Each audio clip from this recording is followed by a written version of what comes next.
Evening, folks. Welcome back to the channel. Oh, one to go to. What's up? Glad you made it. Now, I have not changed any settings from the last show.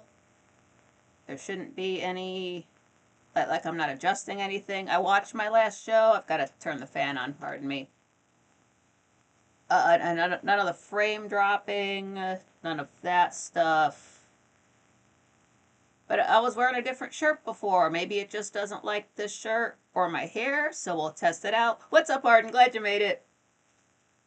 I noticed that tinny sound like it wasn't there at first, then it just started up, and then it went away.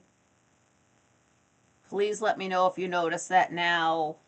I'll have to do something. There's no way I could have listened to a whole show. I had to skip over that part myself. My ears can't take it. So if you notice the audio go out, let me know. I have not had the mouse plugged into this thing all day.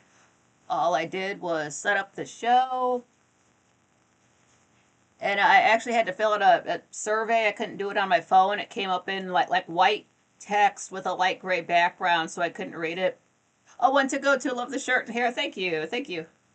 It's about like 79 or 80 in here, so it's like right on the cusp of needing extra. So I've got like the window open, little air blowing out this thing, just because I get nervous about my equipment since it fights with me so much.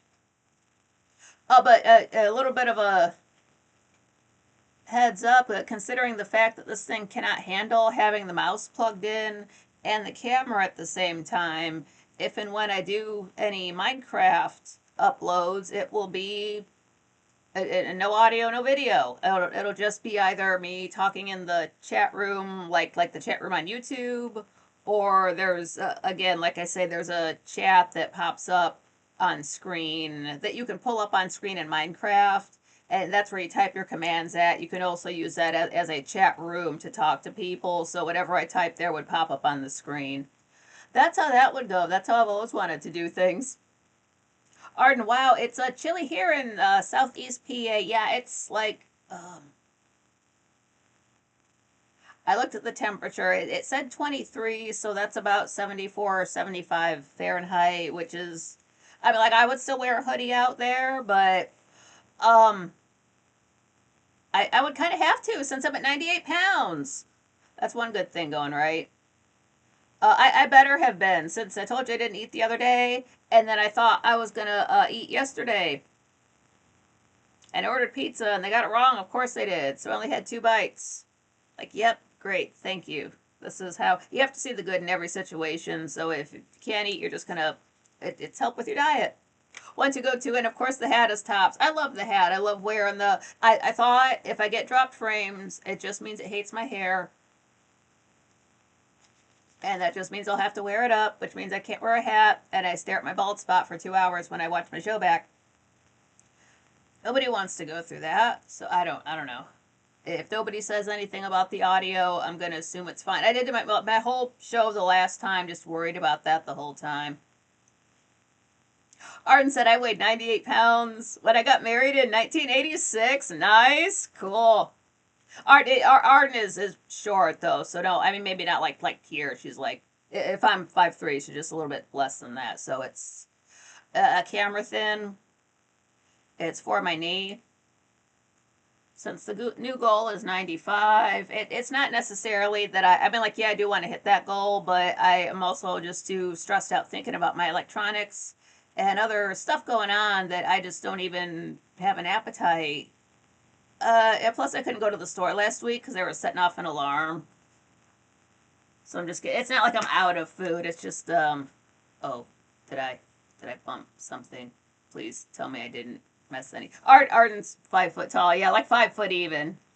My show didn't skip or anything. I accidentally, I'm so afraid to touch anything.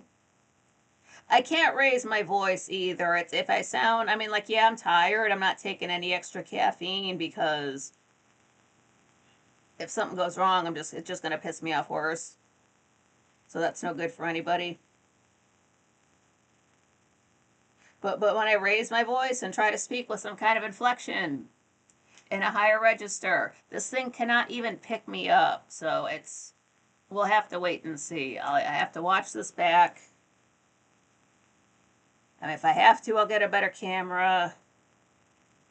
We'll see about that. But what to go to said I'm short too, 5'6". That's not so bad, isn't 5'7" in the U.S. average for women?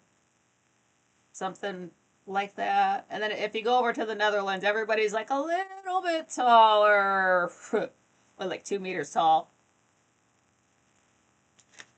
And all the houses are teeny tiny. You never saw such tall people getting in and out of teeny tiny Hot Wheels cars and Lego houses. I'm not saying everything's built like Lego in the Netherlands, but I'm just saying it's almost like you could buy these homes in a little set and snap them together. And as soon as you do, little Dutch people are going to walk out. But they're not little.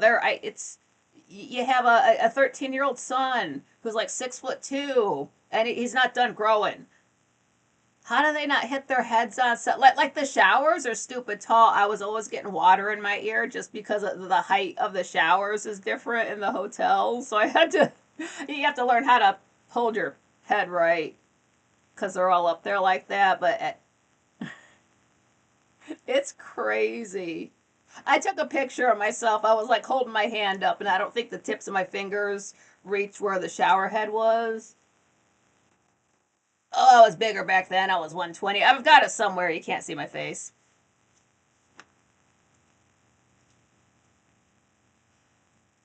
Oh,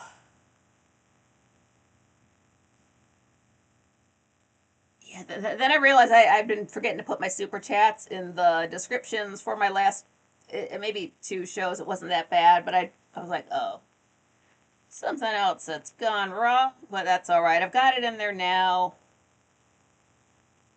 You have to be very careful when you do a description for a show because nobody will tell you this. YouTube won't tell you this. Another YouTuber won't tell you this. Maybe I've brought it up before, but I'll let you know again now. When you're making a description for the show, I mean, you can put your hard returns in there to break up the information. That's fine. You should. But what you have to do is, so you finish typing, you hit your period, hit one extra space, and then hit return. Because what will happen is if you don't put that one little extra space in there, when you go to share it, it will, because you can see like a little bit of the description when somebody shares a video, it will look like, without those spaces, it will just look like you don't know how to type, because one sentence will end and then it just starts the next one with no space in between. Even though if you click on it, that return, that hard return will be there. Just because you didn't add that one little space, it just looks like you don't know how to hit the space bar after certain sentences. So just to avoid that, at every single paragraph break. And you do have to be mindful of it because it is counting your characters as well. So you can't write the Gettys, you can't, write the Bible in there. So like after every single break, it's like Dark Shadows complete series review continues with episode 8 from July 6, 1966, period, space, hard return, then the next, you get it. So there's a space after every single one of those. And you can always like top back to YouTube to check it to make sure you do it right, but no one will tell you that. I'll tell you that. Because if you don't know that, then you post something and you look at your own posts and you just, like, I know how to type, I know how to space, it makes you look stupid and you're not stupid. It's like when, if don't use autocorrect because it will autocorrect it to words that are wrong and makes your grammar worse.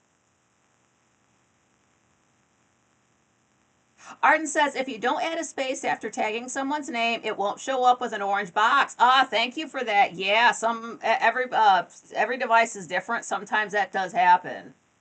It will do that. If I tag somebody, it won't let you put, it's hard to say somebody's name if you have to put a comma after it because YouTube will automatically highlight your name, highlight your handle. It puts a space there.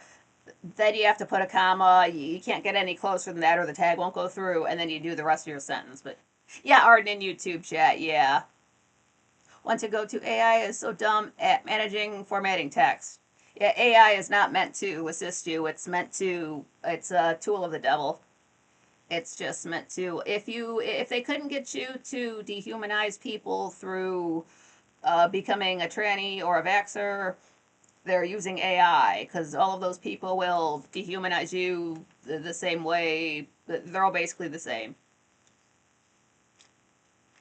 Just their regard for human life is not up there with the rest of us.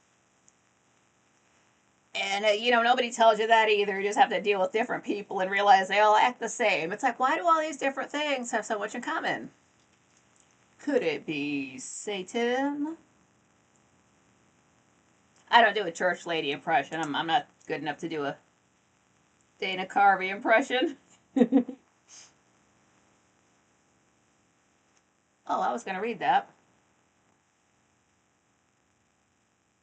I like these recaps because it's all my memory. It's everything I can remember from the last show I did.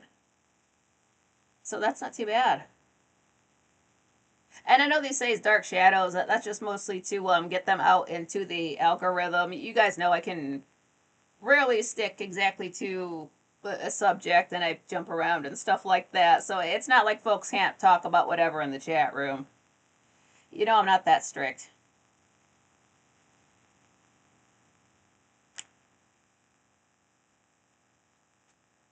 But the last few episodes, if you didn't catch the last episode that I did on Dark Shadows, it was just Victoria's meeting some new people, and they're either not friendly or just kind of creepy, mysterious. Hold on, I dropped my pen.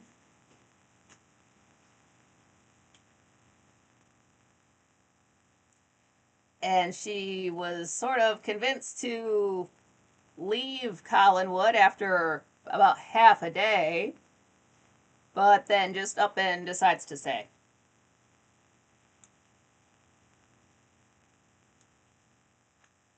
In universe, really hasn't even been 24 hours yet.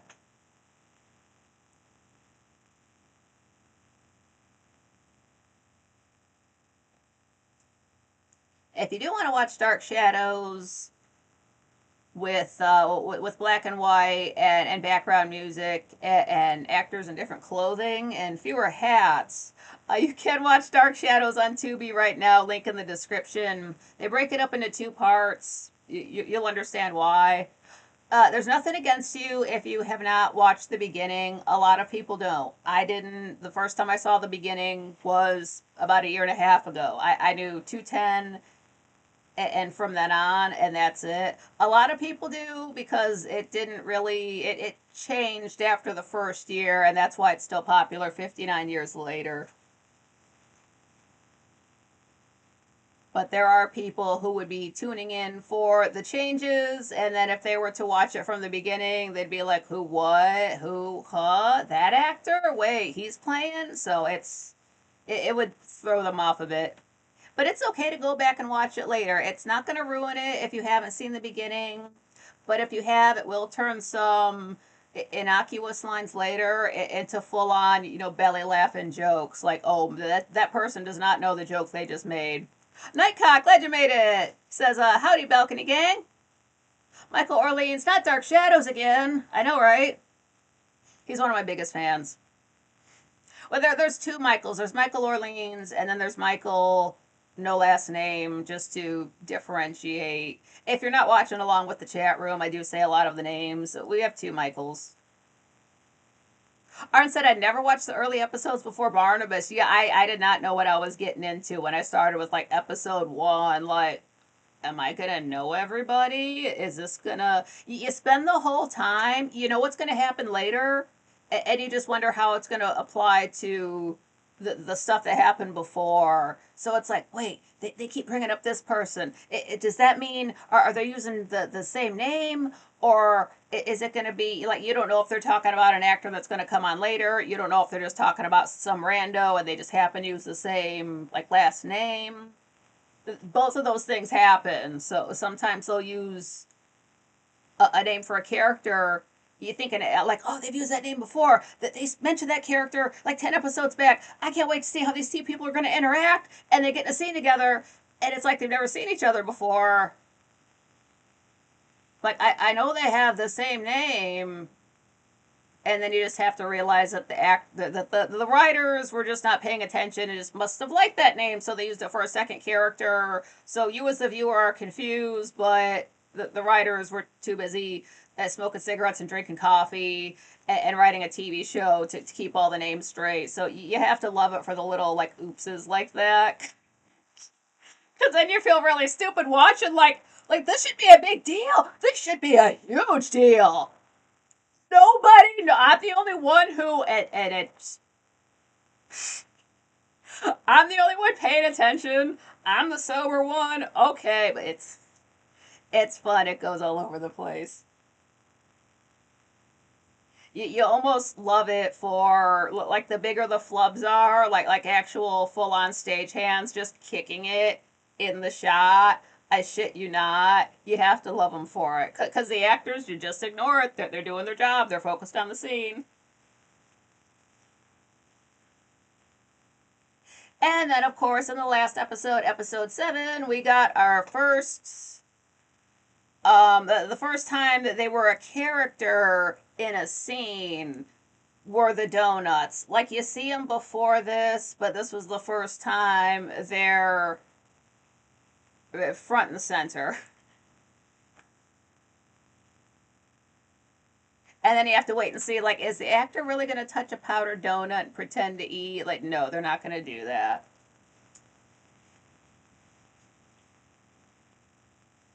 So we are in episode 8, July 6th, 1966. We're still in day 2. If I hadn't mentioned before, every episode begins with a voiceover by Victoria Winters.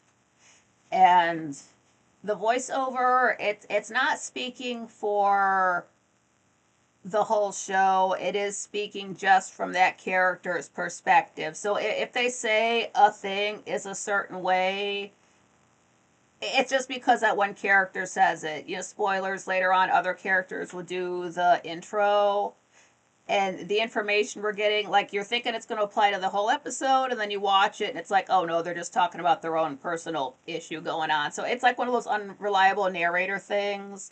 Just know to watch out for that. I didn't know that at first.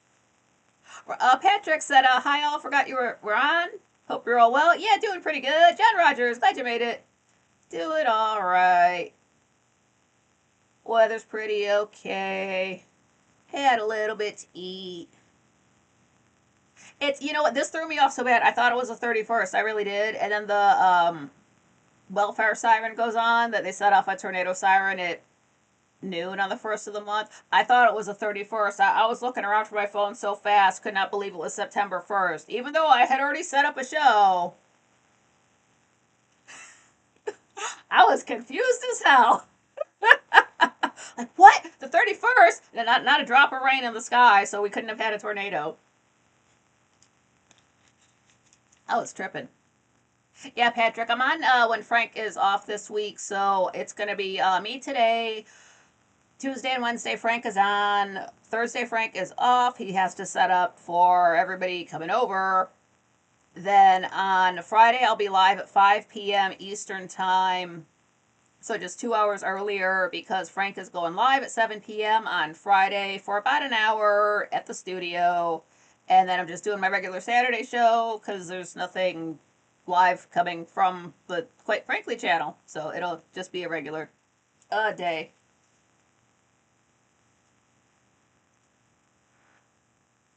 So the voiceover, it's Victoria. She's saying that Collinwood it's a lonely, frightening place. And Nightcock is in shock that it's September already. Me too. There are 39 days until New Year's Day. It is coming up fast.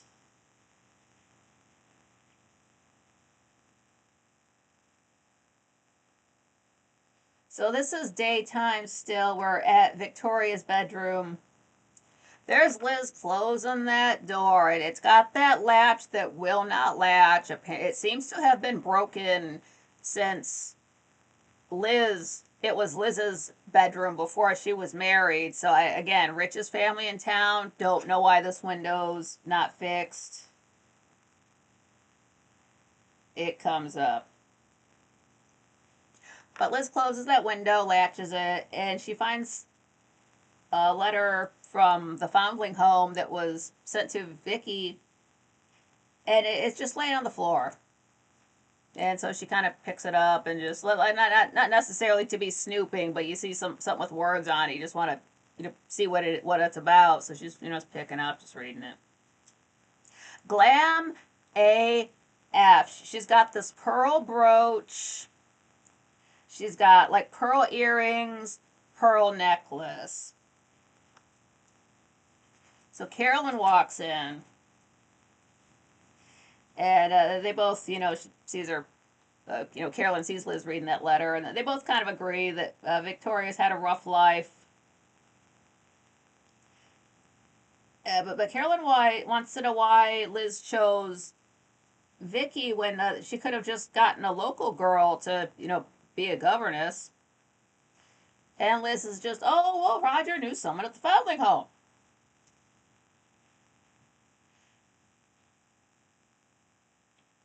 Now, the reason Vicky had gone into town is because she needed to make a phone call, and Carolyn thinks that she was going into town to do just that, just to confirm what Liz was telling her.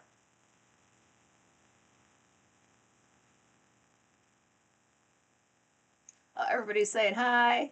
Nightcock, I just figured out that Dark Shadows on Tubi starts at episode 210. Are those previous episodes available somewhere? Yeah, those are on Tubi as well. If you go into the description of this show, pardon me, I have episode, it's called Dark Shadows, colon, the beginning. That's episode 1 through 209.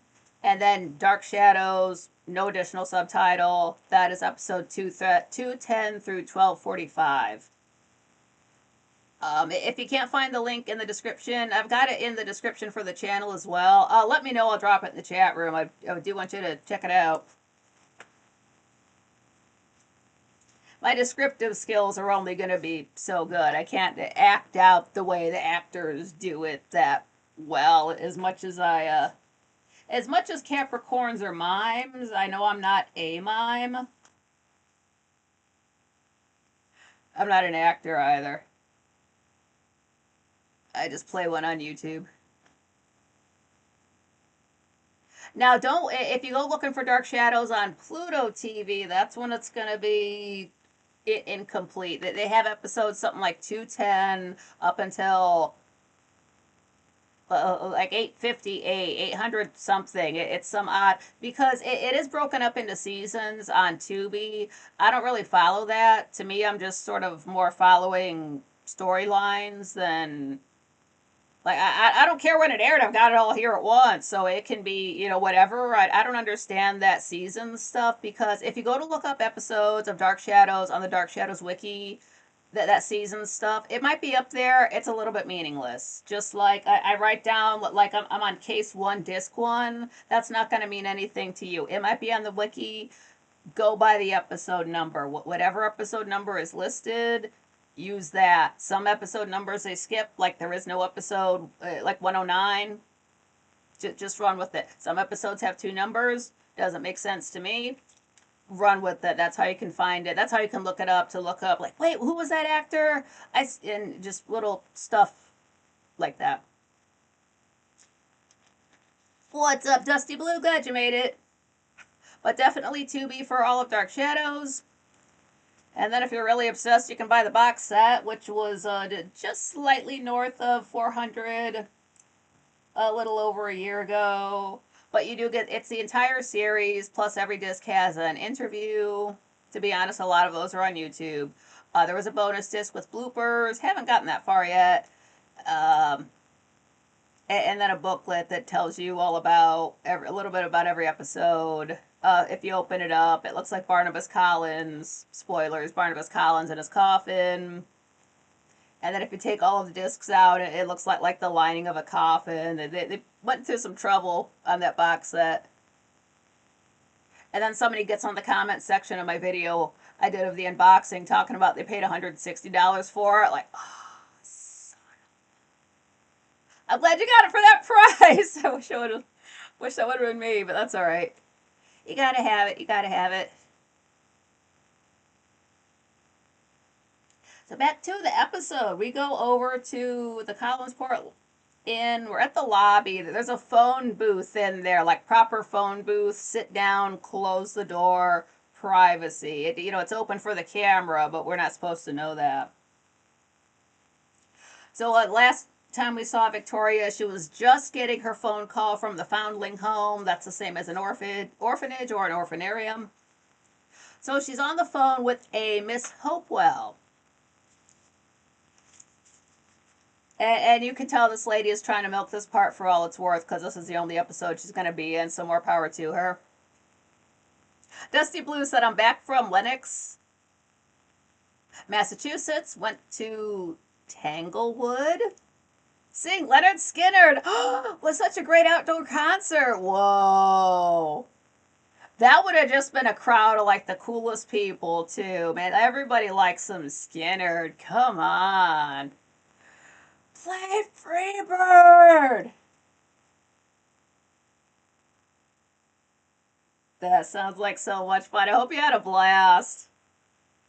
I have not been to an outdoor concert. So this Miss Hopewell, she confirms that she does not know Liz. Some lady in Bangor told her about the Stoddards and Mr. Collins. And it had to track her down, but it doesn't know who recommended Victoria for the Collins family. And nobody at the foundling home heard of Collins family before that letter showed up. She's kind of just as dumbfounded as Victoria is. So that phone call kind of went nowhere. So back in Collinwood, at the living room, Carolyn mentions it's getting cold out. Carolyn, her actress is probably about 5'2". Like she's I think she's like the smallest, smallest. I'm not calling her a midget, but like Victoria's a little bit taller than her. Liz might be an inch taller than her. So like she's like the smallest adult lady on the show. She was quite petite. So like for it to be cold for her could be like 80 degrees out. We don't know.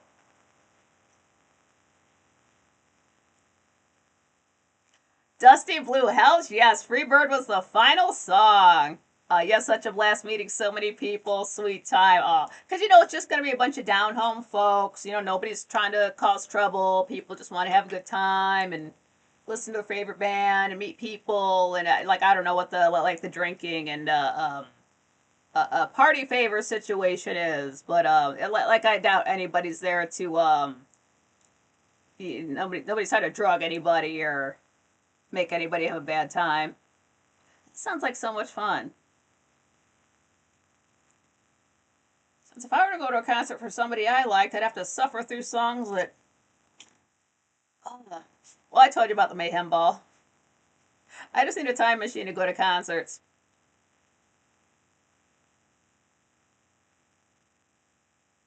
Apparently, West Ham did good at the game, so Wally must be super happy. Yeah,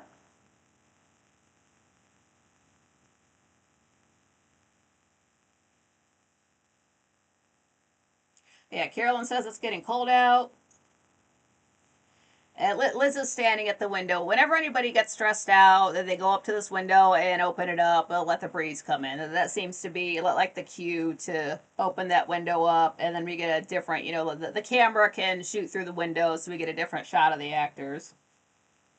You get a close up, you get the frame. There's a little bit of foliage. It's very pleasant, very calming. But Liz is saying it was a mistake to bring Victoria there.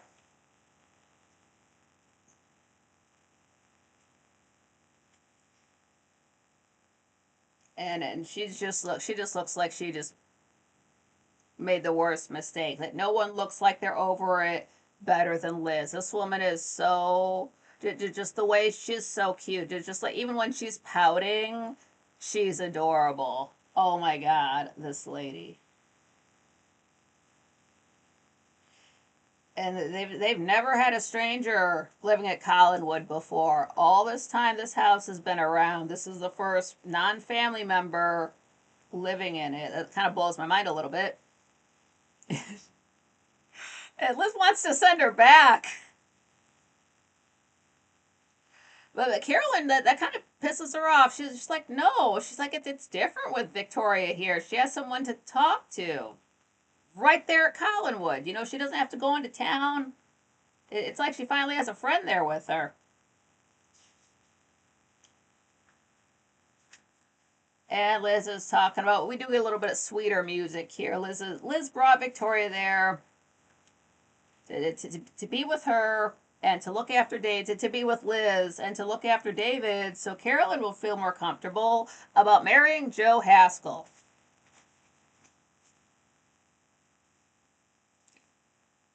Marrying Joe and leaving Collinwood. Sounds like if she was to marry, she would not move into that house. So Liz says if she asks Victoria to stay, it will be for Carolyn only, because she just really wants to get rid of her. So now we're in the afternoon. Over at the foyer, Joe has showed up. He's got a bouquet of roses. He's got two little bouquets. He's got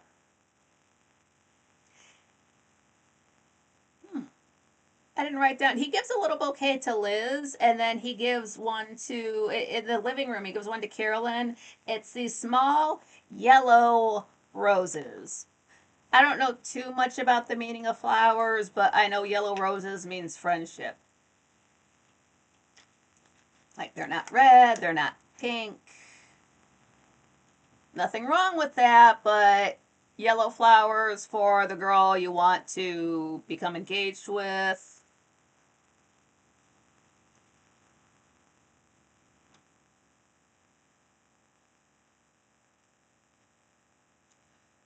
Oh, is that true about Skinner? All the original group is now gone?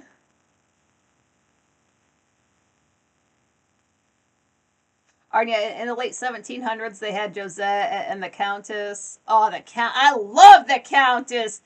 Food, and also Victoria. Yeah. You.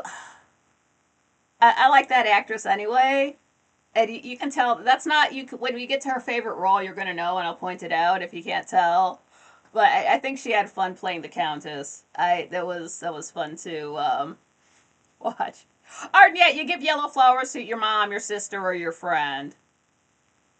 Oh, Patrick, just check 3-0. Hope he didn't get too drunk. Ooh. Or yeah, that is a bit of a different timeline. That's more of a it's the same timeline. It's just a jump back into the past. Yeah, that's I'm almost certain. It is the same timeline. It did just going back to before. It doesn't seem like they changed too much in the past to affect the future. But Joe's there. He's excited. He's in a good mood. He's not all pouty from the night before starting to fight. He's in a good mood today because he got a promotion at work. More power to him. He's off of the boats. He's got a job in the office. He's got regular hours, and he's making $25 more a week. This is 1966, mind you. Let's go to our currency calculator.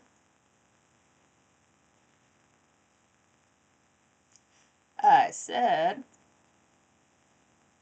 yeah, $25 in 1966 is worth $249.27 today. So if you're making an extra 250 bucks a week, that's I mean like nowadays like it's something. It's something on top of whatever is normal. We don't find out exactly what he makes, but on top of whatever he's making, that's not bad.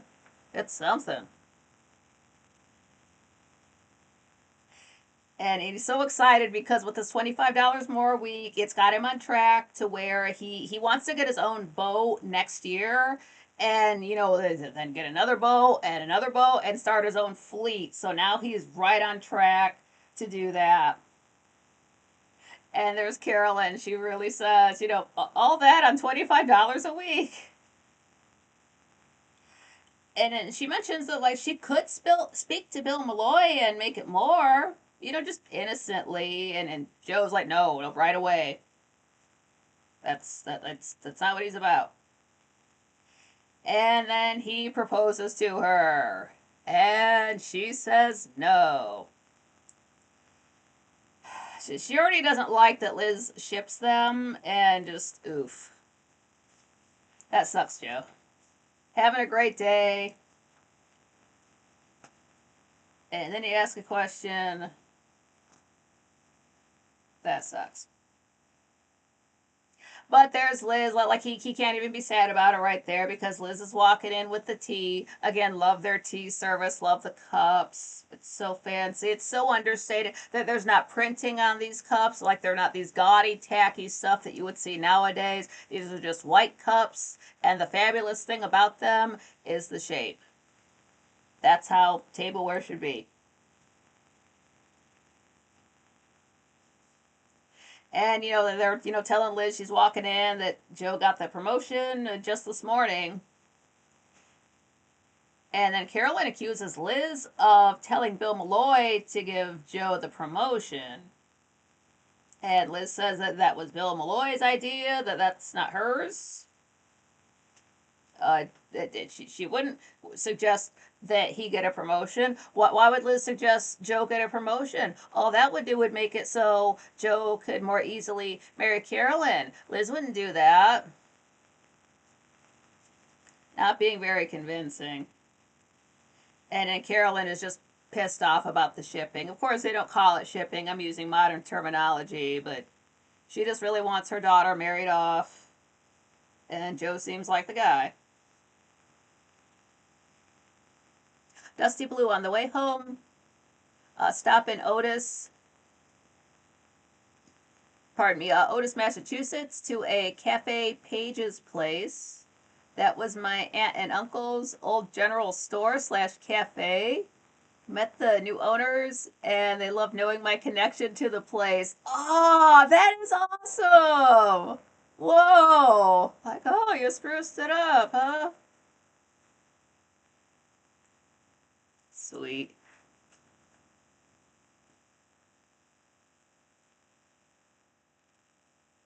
Oh, I guess, so what I did Wally's team win. What time do these games take place at? Do they play them in the UK?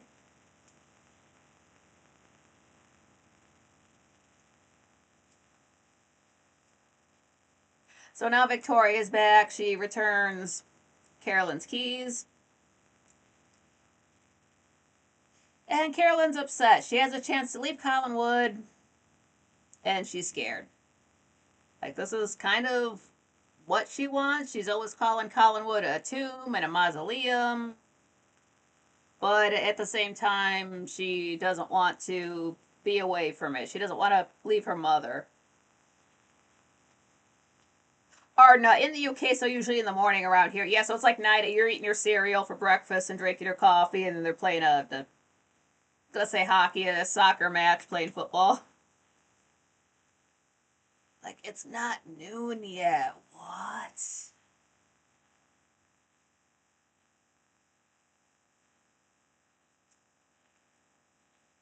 So that was the two girls are talking in the foyer. Back in the living room, it's Liz and Joe, and Joe's just he doesn't understand. It's like, well, why does Carolyn go off every single time I bring up marriage? And Liz is like, I don't know, man. It's Collinwood. She don't know either. They're both perplexed. So Joe tells Liz that he and Carolyn met Burke Devlin last night, and that Burke offered him money for information about the Collins family, but he shut him down, didn't tell him nothing. But Burke knew about himself, he knew about Liz and Victoria. So then Carolyn comes back in. Liz leaves to go speak with Victoria. And then up in Victoria's room, she admits she called the foundling home about the Collins family. And Liz is very pissed off about this. She doesn't like, being checked up on, is how she puts it. And Victoria's like, same. And Liz is like, well, maybe you didn't speak with the right person. And she does want her to stay, but she can't be suspicious of her if she's going to live in the same house. And Victoria's like, well, I want to stay. And Liz is like, okay, then drop it.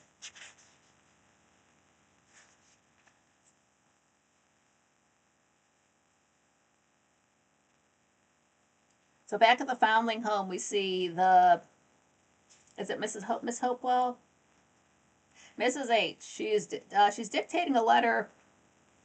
Apparently, this fella named Wilbur Strake.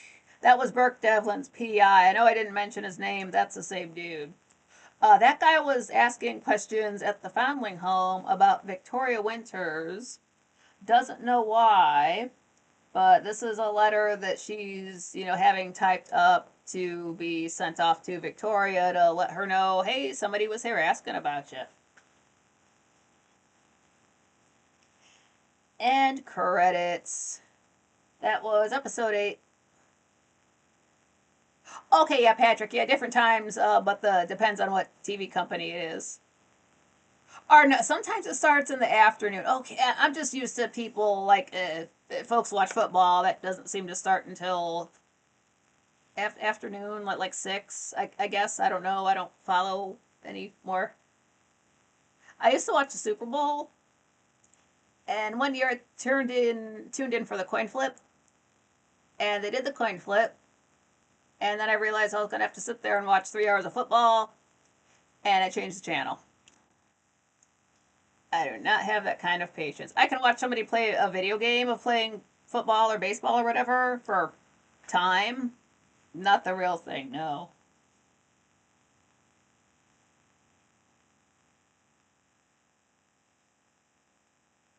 Or no, here it's usually 10 a.m. or 2. Yeah, I'm glad they get it out of the way nice and early. That's, wow. Like, bruh, I am still waking up.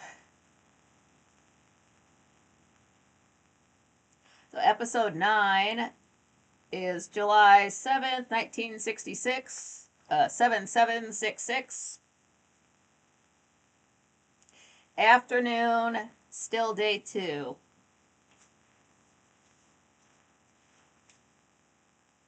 Patrick, yeah, real football, exactly. The international football, not American football. I learned to stop calling it soccer a while ago. And didn't they come up with the name for it, but you can't use it. I don't know if that's what they want to call it. I've seen, if you want to see like a riot, like everybody's having a good time. Now the whole city's on fire. It's after a football match in Europe.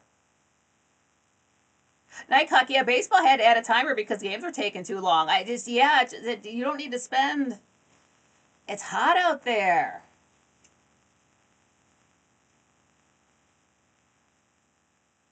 So episode 9, we're at the Collinsport Inn lobby. There's that phone booth there. I'm still, every time I think about that phone booth, it's bigger than, it's not like the Superman stand-up kind. Again, you can sit down in it. But Bill Malloy phones Burke Devlin to talk. Because there's a phone in the lobby so you can call the rooms upstairs. And there's also like the phone to call the rest of the world. But Burke hangs up. He does not want to talk.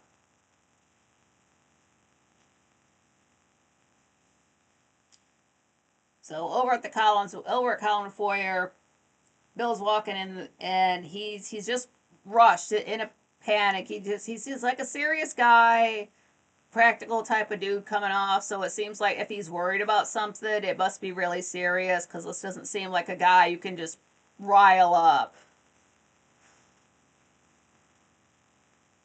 So he goes into the living room. Liz knows he's there because of Burke Devlin. And then Burke tells her that, or Bill tells her that Burke would not see him. And Carolyn is so happy to see Bill Malloy. She just cheers right up. And he calls her princess.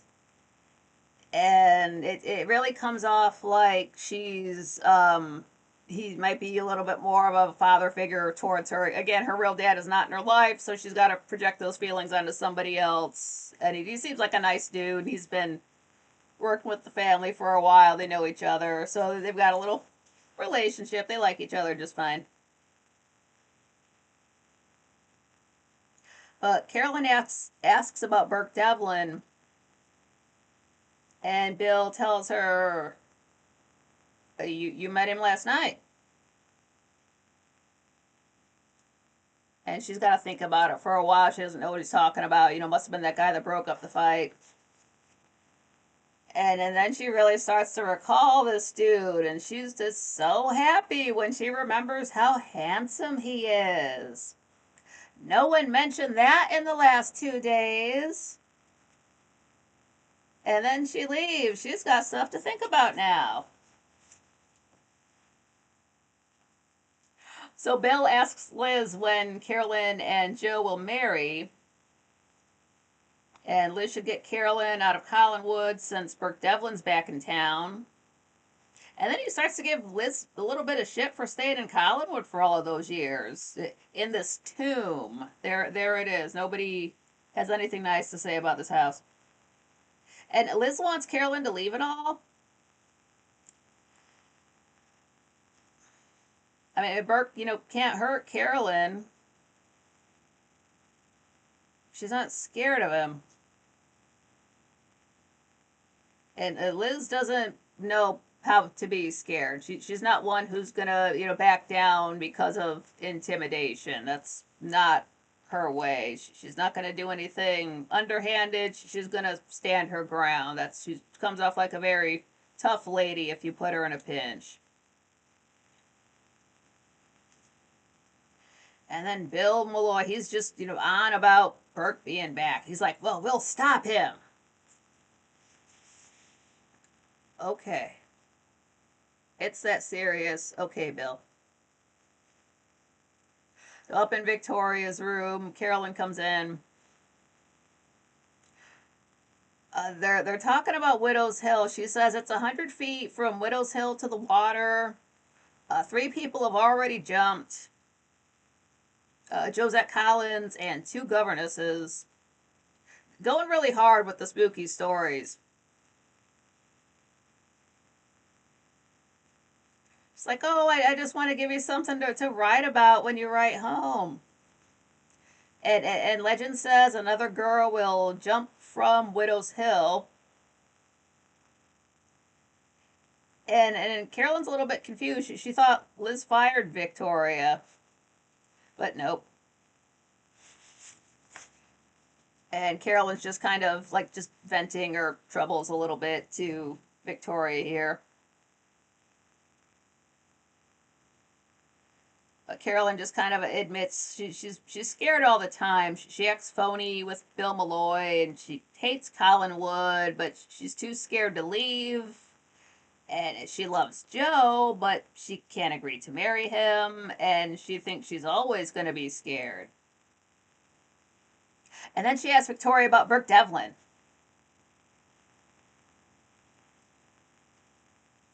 So back down to the living room, Bill Malloy's still going off. He's talking about how Burke, all these B names. Burke is, what is it? Bitter and dangerous, and he wants the cannery and the fishing fleet and Collinwood. Going after everything they have. Patrick, gonna have to look this up. It sounds like a really enjoyable show. Yeah, link in the description. It's broken into 2 parts. I'm on Dark Shadows, the beginning, and then Dark Shadows, no subtitle. That's the one that people are more familiar with. That's what kept the show on the air, so that's why it is more popular. No hate on either side of it. It's honestly that they just needed maybe a little bit more going on to keep interest in the show. And then they hired, it seems like they brought in about maybe like three solid actors right around the same time. And then it's a lot different.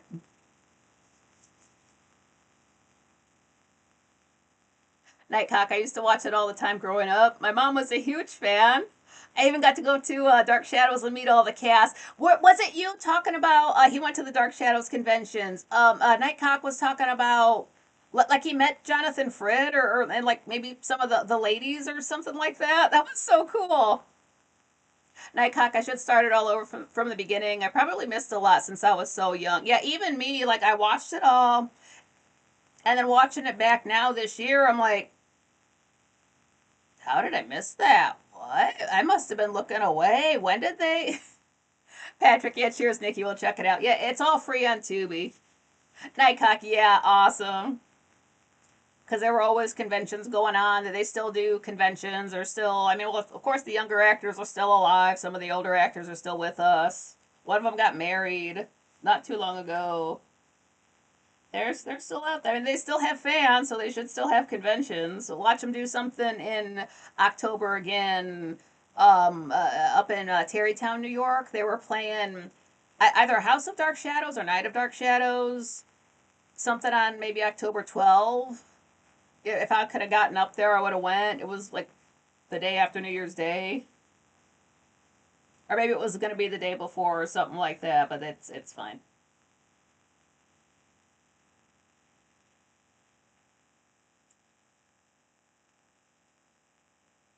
So down in the Collinwood foyer, or over in, because we were just in the living room, there's a knock on the door. So Liz goes and checks, opens the door. There's nobody there, but she turns around and the table's sitting there. There's the tea service, but then there's a cup on the ground. It's broken. One of those nice teacups that I like. So RIP teacup. I feel bad about that too, Liz. So she just goes back into the living room and tells Bill what happened, and she was scared it was Burke Devlin for a second, but she isn't going to be a punk about it, and she'll make sure he means no harm to the Collins family.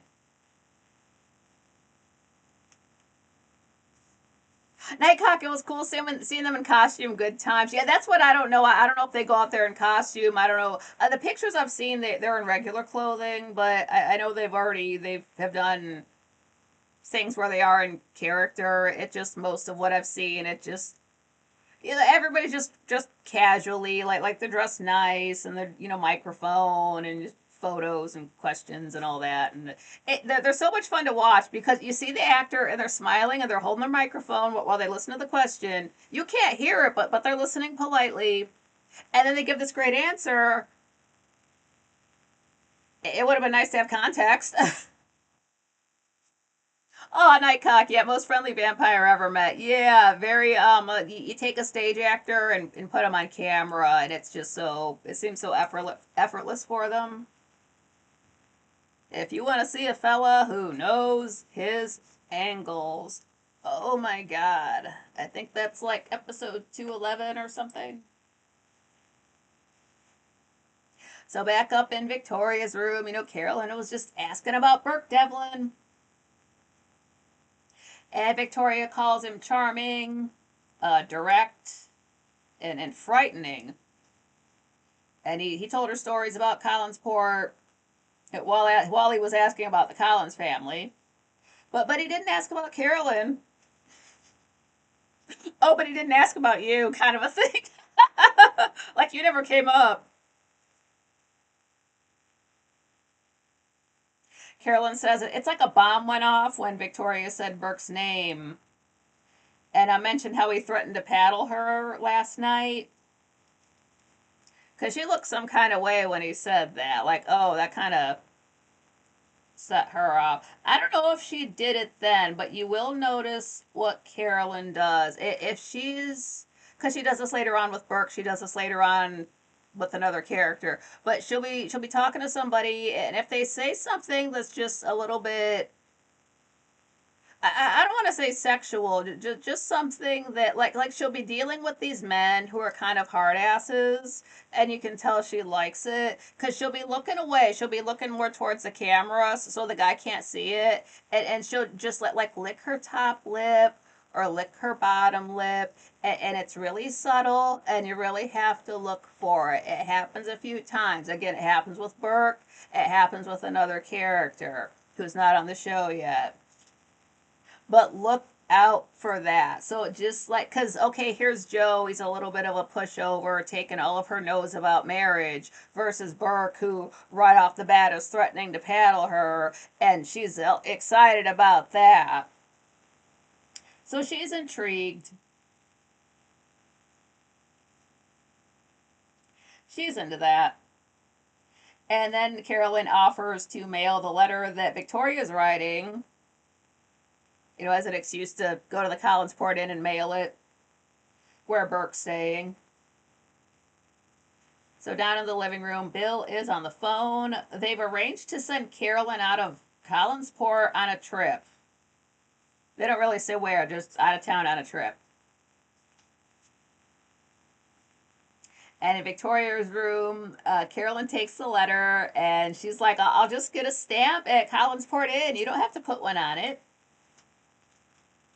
So Victoria walks over. She's like, hold on, takes the letter from her, puts a stamp on it. There, I saved you a trip. Carolyn, thank you.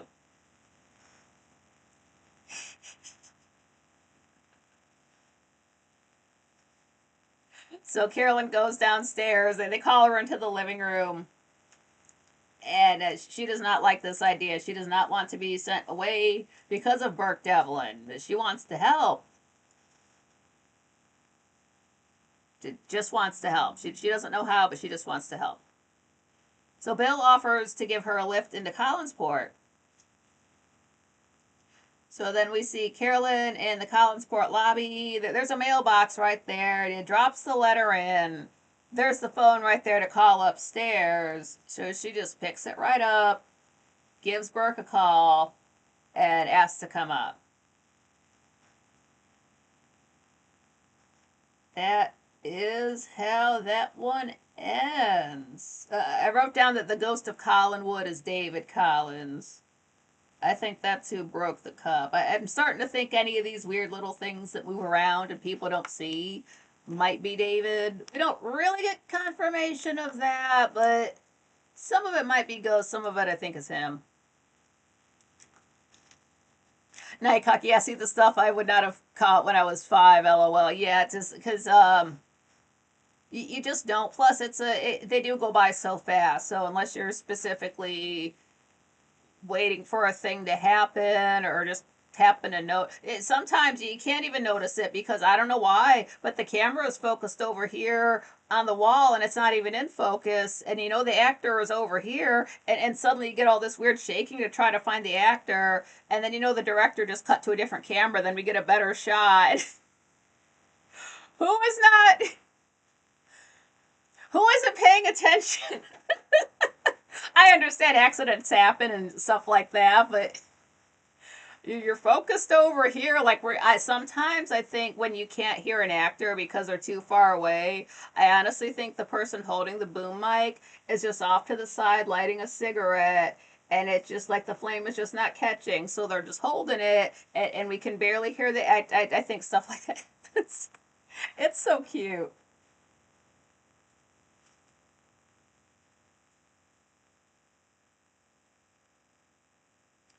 Ugh. My pen was running out here. That doesn't look good at all. That got so thin.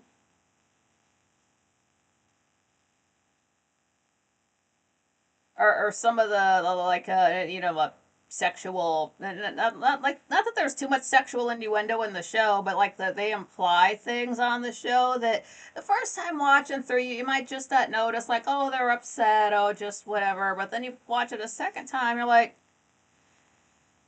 why have they styled the character differently? Why are their clothes rumpled? Why is their hair a little disheveled when everything's perfect and in place? And notice, like that they don't make those decisions casual. It's not like the actor was just running in real quick and threw on their clothes and got on stage. So like they're dressed that way for a reason. Things are askew on purpose.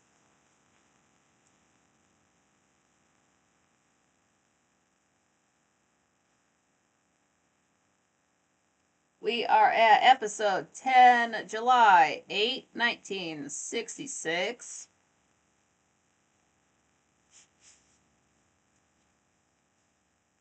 Disc 2.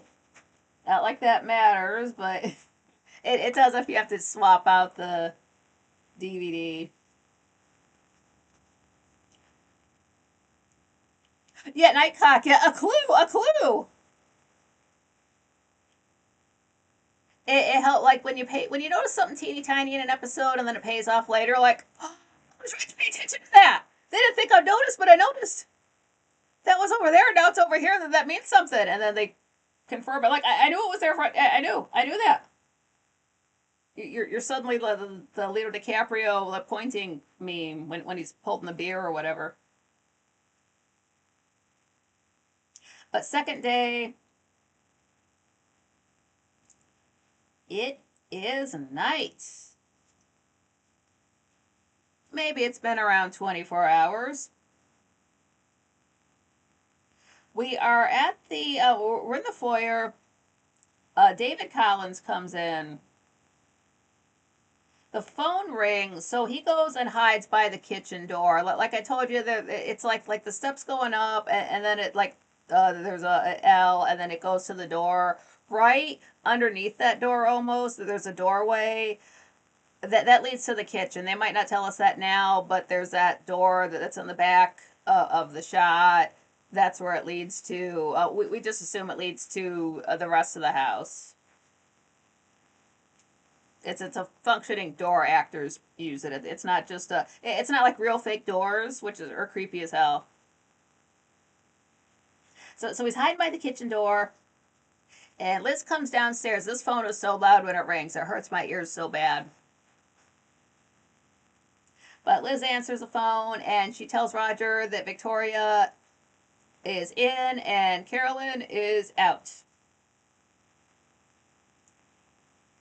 And she knows David is there. She just kind of she never looks at him. I don't even know if the actress looks at the actor, but she just know like, all right, David, you can come out now. Just knows he's hiding there under a chair or something. So David comes out. He's like, "Are you gonna tell my dad about the teacup?"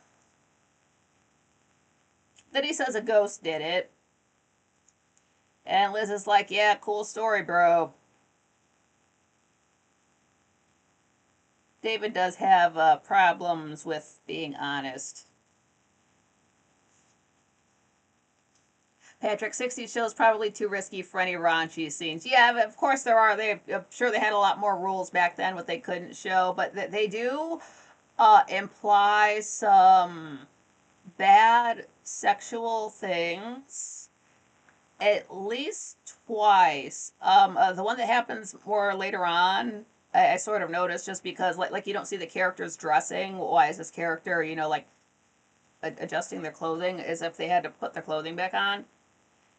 And there's another time earlier on, yeah, which it kind of flew past me before. And then I like this something about a grape scene minus the G. I'm like, we're not talking about the same show. And then they say the episode, and I look it up. I'm like,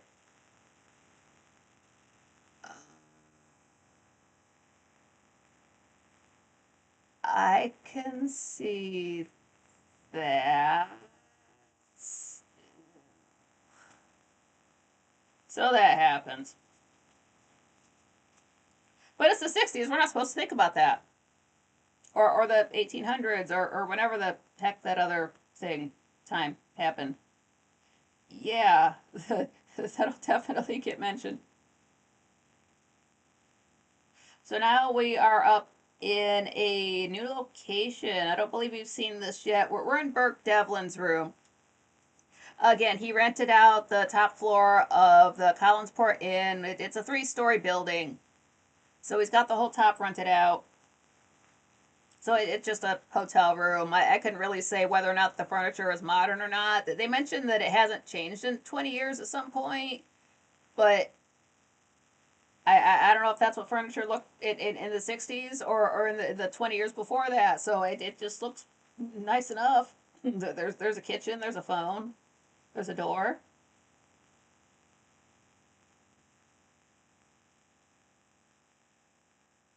But he knows Carolyn's about to come up there, so he gets this briefcase and he finds just some kind of tri-folded letter and just leaves it set out on the other side of the sofa. They never call it a couch; it's always a sofa in universe. So Carolyn comes up. She's got her hair kind of like I love this kind of 60s styles hair. I could never imitate it, but like some of it's clipped back in the back, and her hair is about shoulder length long. Bangs, cute purse, and she tells Burke she says nobody knows that she's there. It was her idea to come up. So Burke has her sit down on the sofa. She wants to sit on the chair. Oh no, you'll be more comfortable here. Sit over here.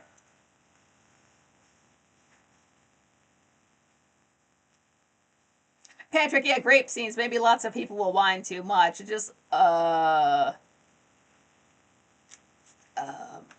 yeah. It surprisingly, it never comes up again, and it's like low key glossed over. Like that, like the characters, like you don't remember that. Uh, I don't. Maybe you're. I don't know what you're into. I'm just not that kinky. I wasn't in the room. I don't know.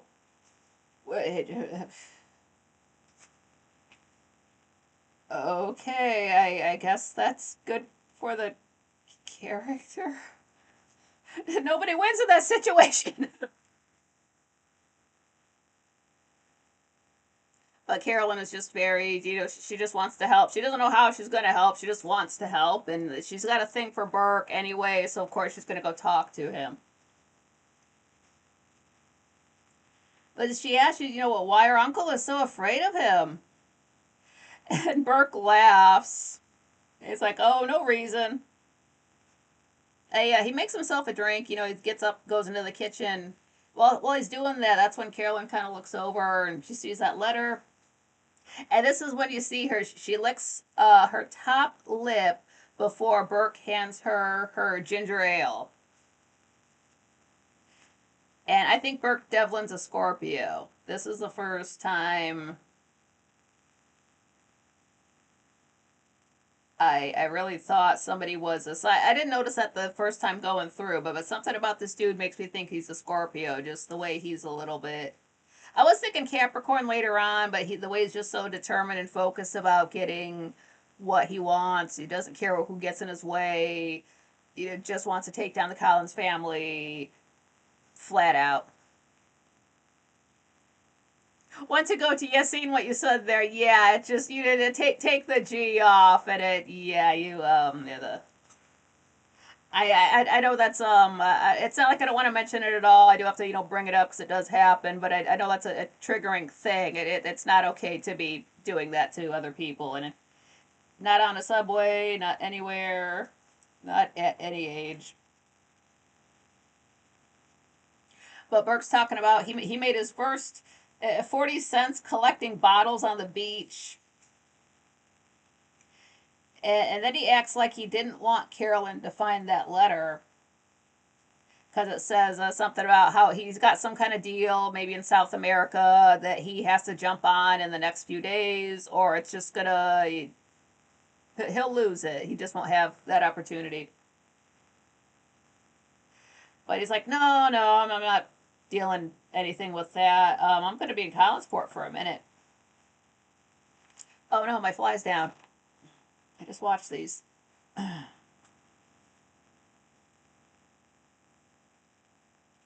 We're back in Collinwood. We're at the living room. And David's lying on the floor. He's playing with one of these toy robots, like with the feet that move, and it makes this little zapping sound, and it's all clunky looking. All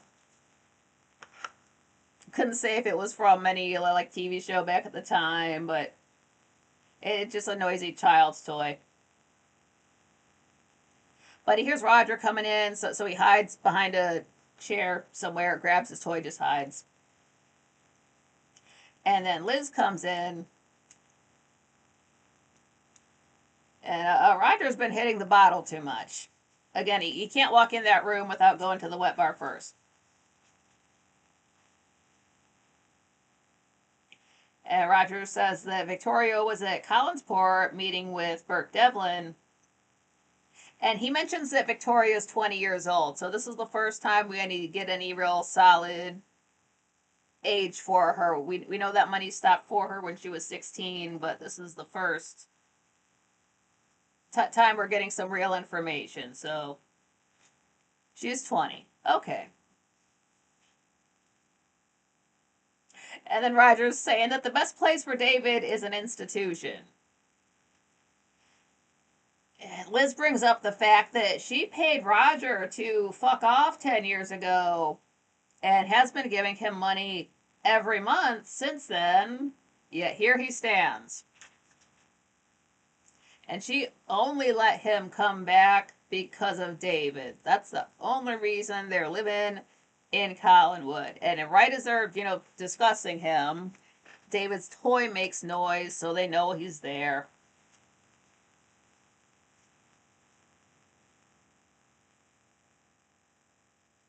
So David goes off. He's yelling at Roger, talking about how everybody wants to send you away. Even Mother did. And he remembers his parents argued about Burke Devlin back in the day. And so Roger grabs his arm and says, "What else did you hear?" And so David starts calling, just starts screaming, "Mother." And, Liz is right there. She breaks it up. And, David doesn't want to be sent away. They just do not get along.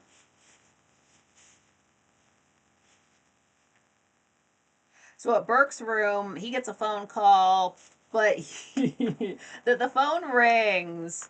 Well, I didn't write this down, but before Carolyn came up, he called somebody and something about like, yeah, I'm gonna have a phone call in a half an hour. So it must have been a half an hour because here he is getting his phone call. So he picks it up, but he puts his phone down to hang it up, but he still acts like he's taking the phone call because he's sort of got his back to Carolyn. She's over there on the couch with her ginger ale. She don't know. But he pretends he's speaking with somebody in Venezuela about starting the deal and the letter. And just kind of confirming the lies he was telling her before. And then he gets off the phone and goes back to Carolyn talking about, he's like, well, maybe I staged the letter and the phone call. Do you want to check? Do you want to call him back up? And Carolyn's really, that really embarrasses her. She's sure he's being honest.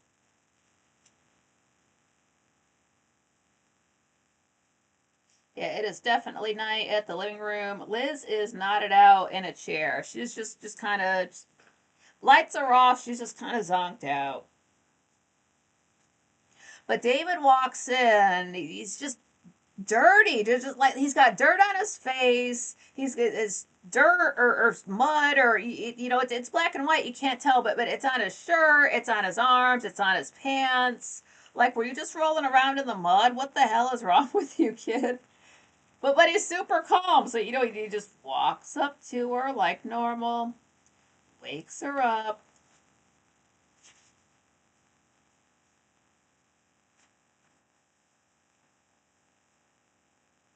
Liz asks what he was up to. He just doesn't answer.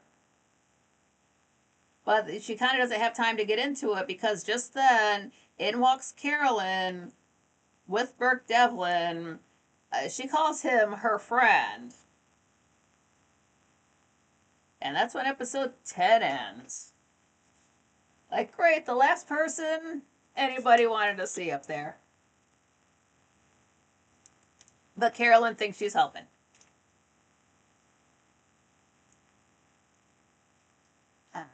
hope the audio is sticking with me.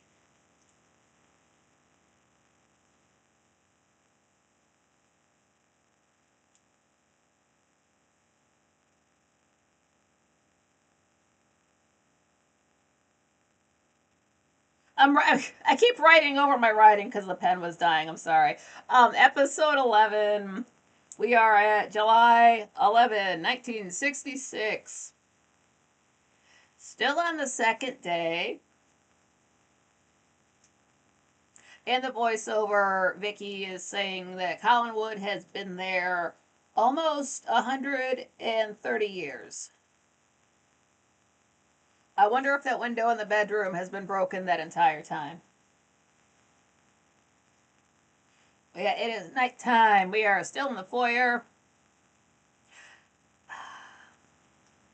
This happens so much, and then maybe it just stops completely. But once you start to notice it, you won't stop noticing it. It's not that bad, but again, this is a rich family. So Carolyn offers to take Burke's coat. He hands it to her, and she just tosses it on the table. There's kind of like two tables. There's like a long table almost direct, like if we're like the main camera, there's like a long table there, and then there is a table that's off to the side with a portrait above it. I forget which table. It kind of doesn't matter. It's just toss it on the table. Not like in a heap, but like they don't have hooks. Okay, we're not supposed to notice that. I understand practically for the actors, maybe there isn't time to like hang up a coat and all that stuff, but it's just like you're rich people and you're just tossing clothing on. Oh, okay, whatever. Patrick, audio and picture are both fine, Nikki. Oh, thank you. I trust you guys.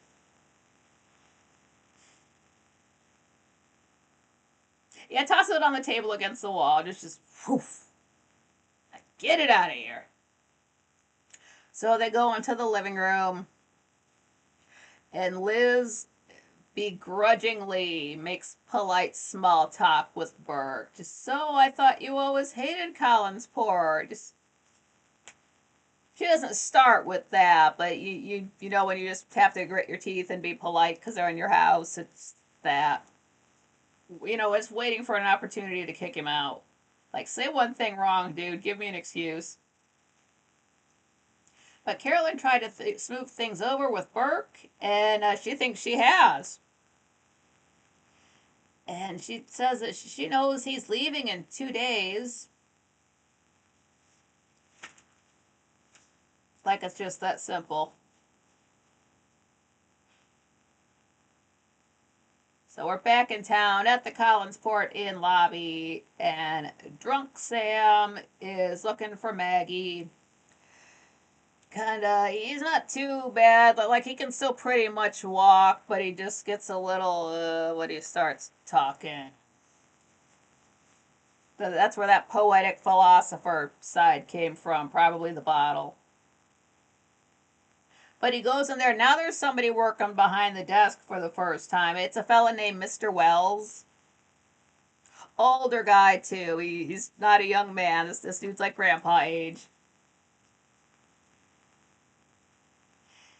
And he's basically trying to get slowly trying to convince Sam to, hey, maybe you should have a cup of coffee before Maggie sees you.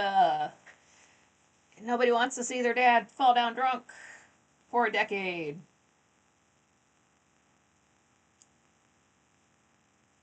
And he has a little bit of information about Burke Devlin, he tells him. Patrick, yeah, I hope you all enjoyed Labor Day today. Yeah, it's I thought it was the 31st for until noon. Yeah, not so bad. I watched my own show back. I didn't have dropped frames. The audio was good for most of it. That was pretty cool. And it was 98 pounds. That's never bad. That's never bad.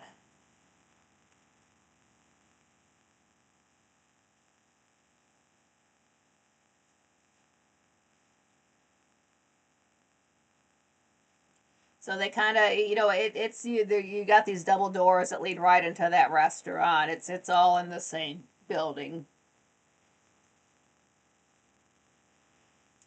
and Mr. Wells is just kind of talking at him, but not really getting to any kind of a point. So Sam is just gets a little bit frustrated with him. He says, "I wonder when you're going to stop talking and start saying something." And it's just Mr. Wells just keeps, "Oh yeah, I'll let you know. Just why don't you have another drink of coffee, Sam? Why don't you have another cup of coffee?" And he's already had so many cups. Are you trying to drown me? But he lets him know that Carolyn came to visit Burke Devlin, and she's been his only phone call.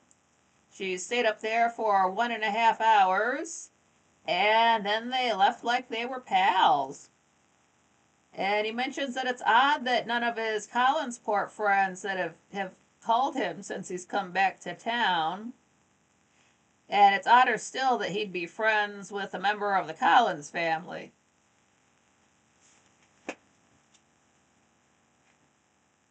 And Sam thinks that's sus too. Why would you hang out with anybody from a family you hate? So back at Collinwood, we're at the foyer. And Carolyn tells Liz about the letter she saw, that one that said that Burke was going to be heading out of town. So Liz says, "How do you know he didn't leave that letter out for you to find?" Carolyn's like, "I know, right?"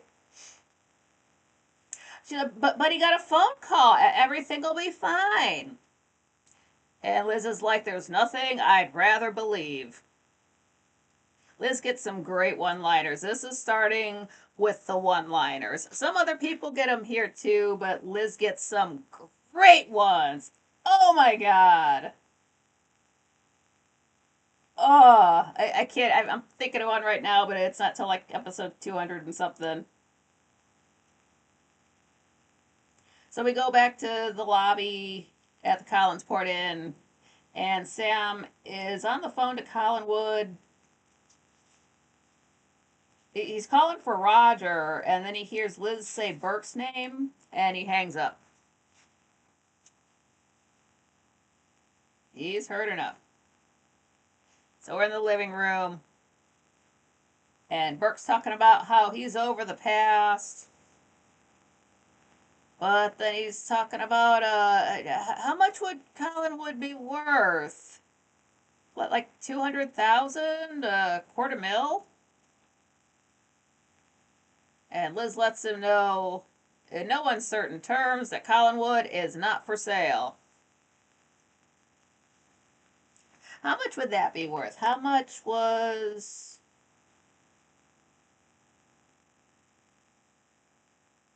This is officialdata.org. I don't know how I found this, but this is a currency. It goes way back in time. When I have to find out how much something cost in the George Washington days, it'll tell me that. So this is something you can use for the whole show. So $250,000.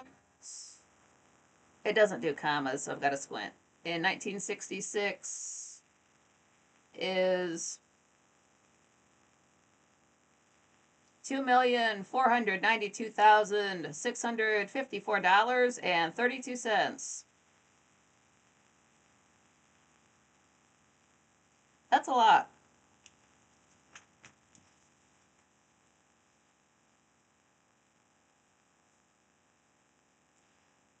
But Burke, he's being very careful. He's not coming on hard or mean. He's very polite, very friendly. Saying how he only came to Collinwood to tell Roger to say no worries. He doesn't have any beef with him.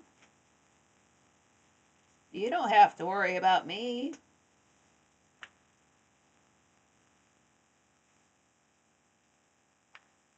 Over at the Collinsport Inn, Sam is back from the bar, and he feels sorry for himself. He's talking about doing things out of fear, and he's being very vague. He's really not making any kind of a point. He's just having a little drunken pity party.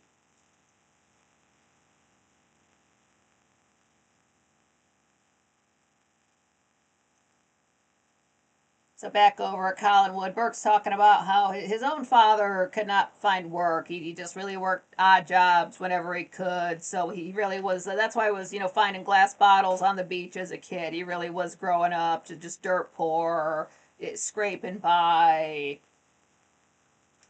just to just to get by. And he did do 5 years in prison. But that was 10 years ago. It's been 10 years. I could never hurt Roger or you. So forget about it.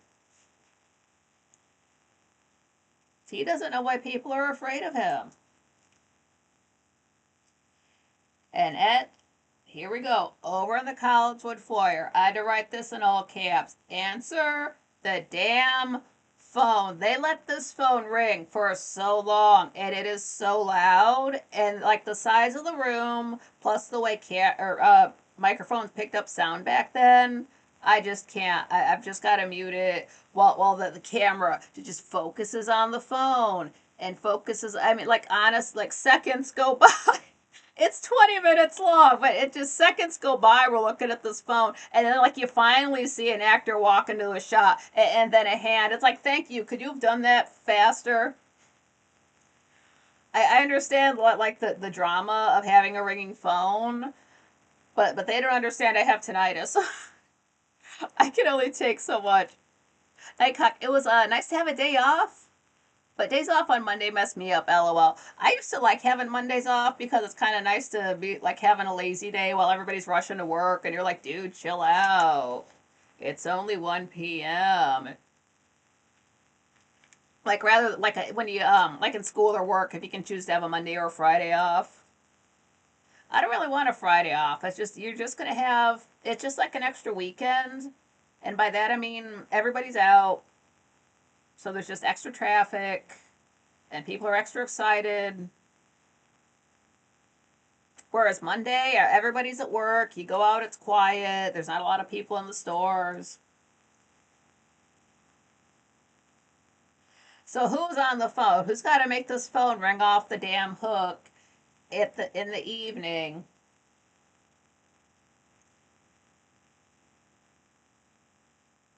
Well, it's Joe. Joe's calling up.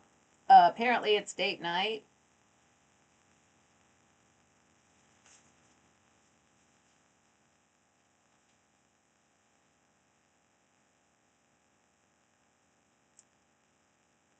I'm just I wrote my notes in a confusing way. I have to understand what I meant.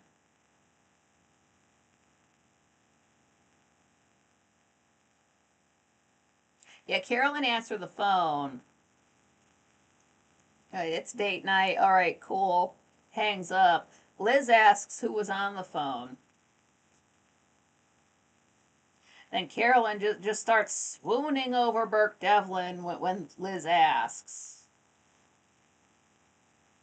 And then Liz asks Carolyn to go see if Roger is just somewhere on the grounds. Just go out there and take a look for him.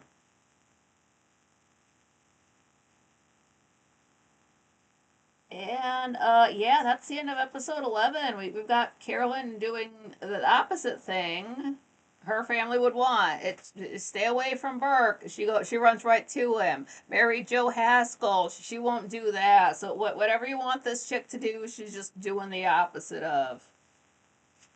She just has to be. I don't know if she realizes what she's doing, but it's like she doesn't have all of the information, so she's just acting contrary.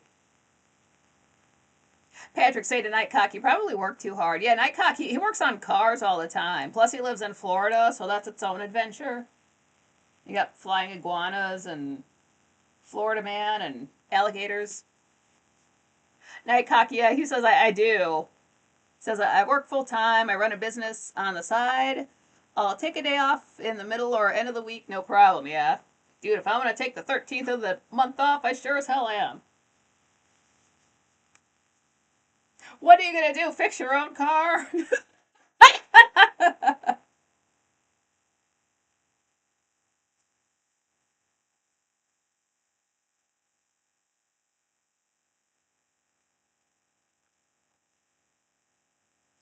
Episode 12 is on July 12th of 1966. These do have recording dates, I should mention. Later on, it happens where it's like they filmed one episode, but then they filmed like two or three episodes after that. I don't know what was going on at the studio. I don't know. Sometimes they're filming an episode and there's a couple weeks of time ahead. Sometimes they're filming an episode and it literally airs the next day or the day after. I don't know. Nightcock, yeah, that's what usually happens. If folks call up, yeah, well, it's my day off, so I guess you're walking. So episode 12, we're still on the second day. But we're getting a different shot of Collinwood at night. We're not, the show starts out usually with a shot of Collinwood, either in the day or the night, and it's just a different shot of it. It's usually the same. We get different parts of the house. That kind of doesn't mean anything. It just, looks cool for an opening shot.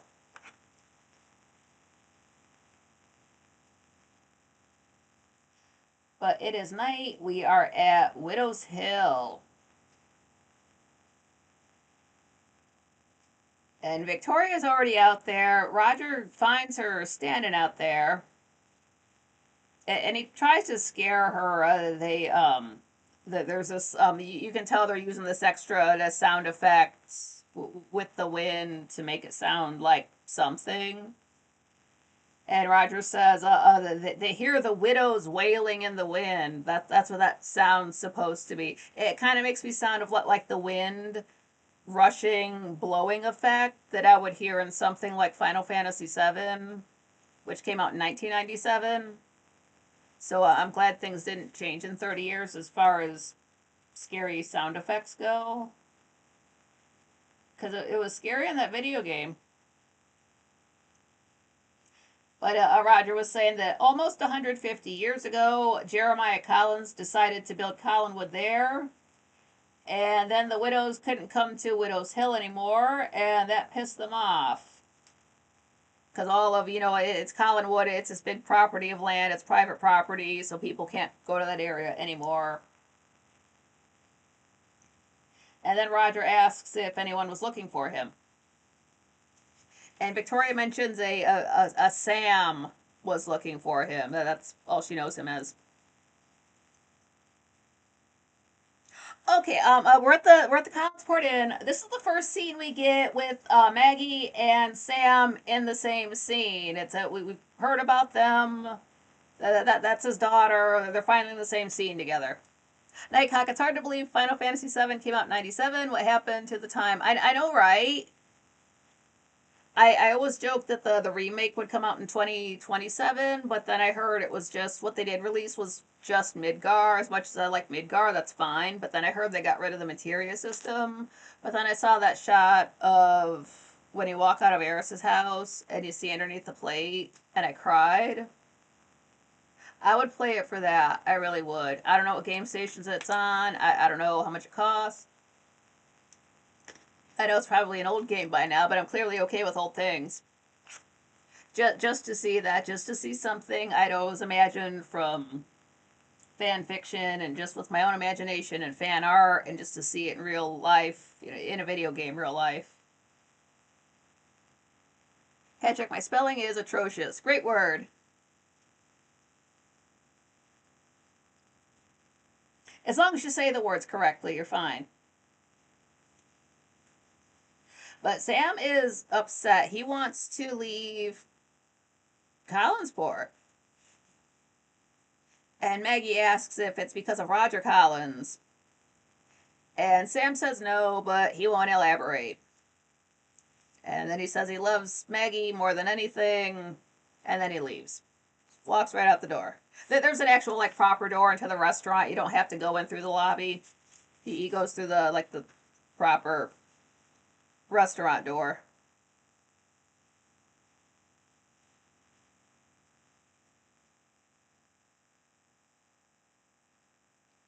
So back over at Widow's Hill, Roger is pissed off that Victoria had coffee with Burke.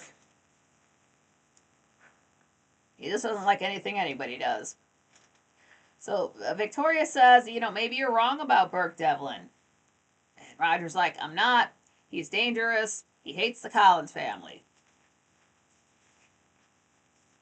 Will not budge on that.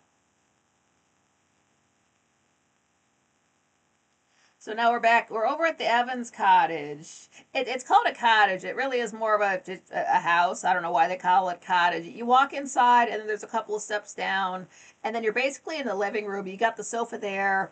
There's chairs. There's a table behind the sofa, but then behind that is Sam's an artist, so you get like it's all glass. It's like half of it's like at an angle and it's glass, and then like all these big glass panes to get all this light coming in, and then he's got his all of his pictures back then. Like there's an old man smoking on the docks. There's like a picture of like some docks on the water, just random stuff. There's this really nice picture of it, like some lady, different styles, a variety of stuff hung back there, and those are moved about just as the show goes on. You see the same pictures; they might just be hung in different places. But Maggie came home from work early, and she tells Sam, he can't leave Collinsport. This is his home, and she wants to help him. But Sam won't say what's wrong. He just clams up every single time, will not say a word about it. And Maggie points out how they had been so close before, and but everything changed. And just she points this stuff out, and Sam just does not react to it. He doesn't say anything. Over at Widow's Hill, Roger thinks Victoria should go back to New York since she doesn't think Burke's a threat. And that's when Carolyn comes walking up. She tells Roger to go see Liz. She's looking for him. Then after Roger leaves, Carolyn says that Burke Devlin's with Liz right now. She didn't tell Roger that Burke was there, but as soon as he leaves, she tells Victoria. Like he wouldn't. She's just so clueless. They do call it a drawing room now, and they call it a living room later, but I am calling it a living room because there's another room I will refer to as the drawing room when we see that set to avoid confusion.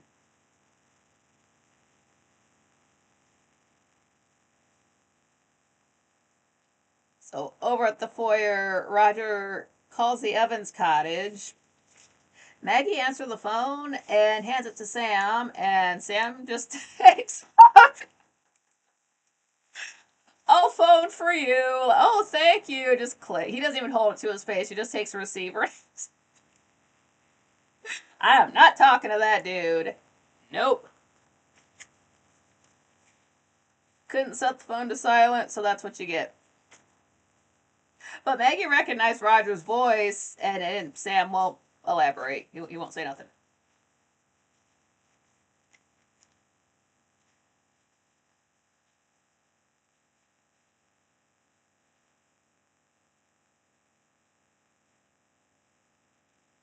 So Roger wants to talk about Burke, but he wants to discuss Burke. He calls back so that we're in the Evans cottage. Like the phone is just ringing off the hook. Sam just looks at it, takes it off the receiver, and just sets it on the table.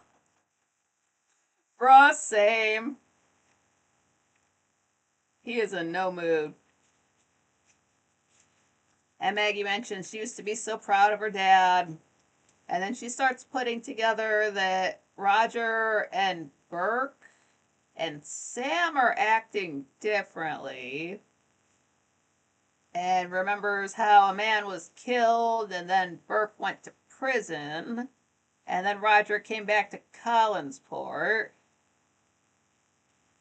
Because nobody gives her any answers about nothing. She asks her dad, he clams up. Nobody else knows anything else, so she's just got to work this out for herself.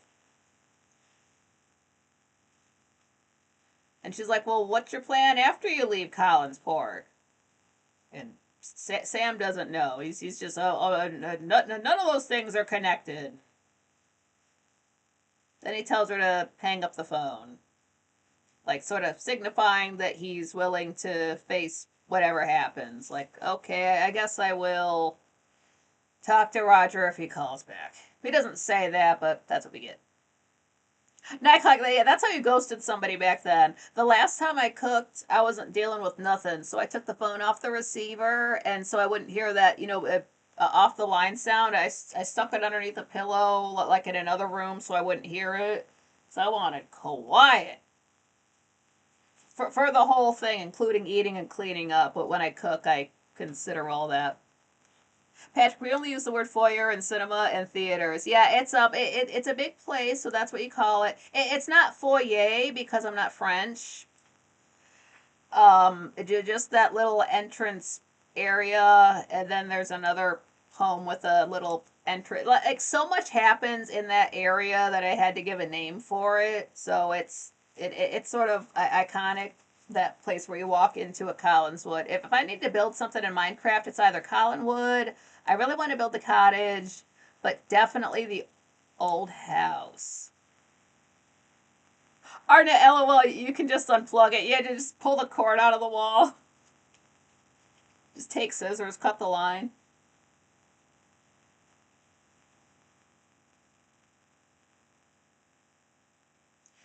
So we're back at Collinwood, over in the foyer. Carolyn just does not know why Roger's upset about Burke Devlin. But Matthew Morgan might know. And he's only through the trees about 100 yards away. I cannot tell distance in yards for the life of me. I understand like feet and miles, but yards, it might as well be meters. So it's not like you said. You see that house through the trees? You can't see it, but that house, right? He really says that. I didn't make that up. They really wrote that, and he wasn't being funny when he said it, so that made it funnier. You see that house? Look at it. You can't see it, but it's right there.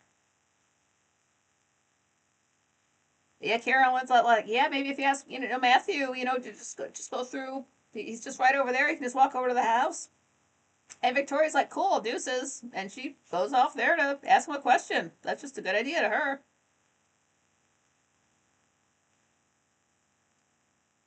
Roger comes downstairs and Carolyn tells him that Burke is in the living room. And she admits she brought him to Collinwood and thought it would help.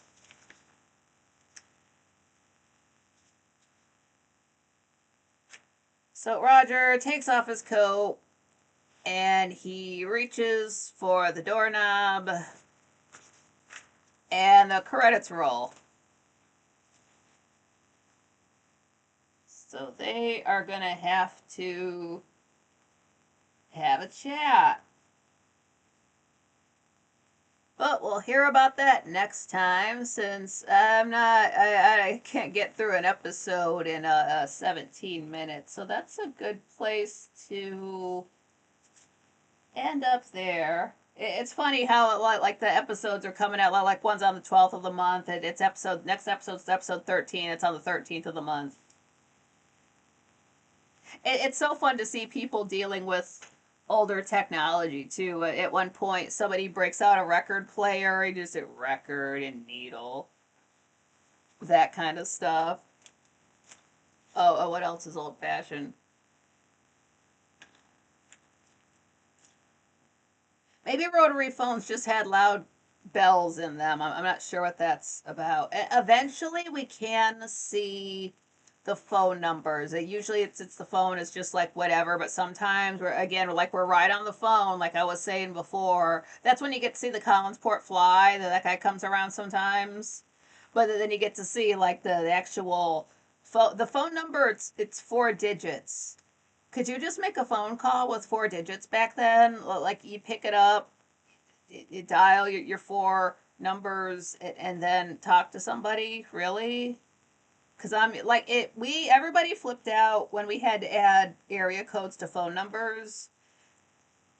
I don't think people even now still get it, and it has to have been 25 years ago. Like I remember just dialing just I don't want to say a phone number, like 625, and then the other four numbers, and somebody would pick up, and then suddenly we had to dial the area code, and suddenly you had to know that. Or you could, yeah, that blows my mind. Like to pick up the receiver, five. Oh, hey Phil, what's up, man? Yeah, who's there? Is Bill there? Oh, hell yeah, cool. That is so. Maybe it's I'm just trying to think before that. Well, what did you pick up the phone? You actually were talking to the operator. Yeah, Carol, just patch me through to Phil. Oh, well, Phil's not in. How do you know he didn't call him yet? Oh, he told you he was going to be out? Oh, okay, you would know. Okay, thanks, sweetie. Back when there were five phone lines. And somebody made a joke that, like, Collinwood has 20% of the phones in circulation. I think they just went and counted every single phone in town, and just due to the fact that they have more than two phones now that they think about it, because they have a phone. They got one in the living room, one in the foyer, but then there's one in the kitchen also. So that's three. That's at least three. I mean, it's a big house. I guess you should have three phones. But who else has phones in that town? You got like the Collinsport Inn has the phone to call upstairs, which I don't know if that really, I don't know if that one can call out. But then you got the call everybody phone in the booth. There's another phone in the restaurant proper. So the Evans have a phone. I don't know. It's just like everybody else has one, except like the Collins family just seems to have more.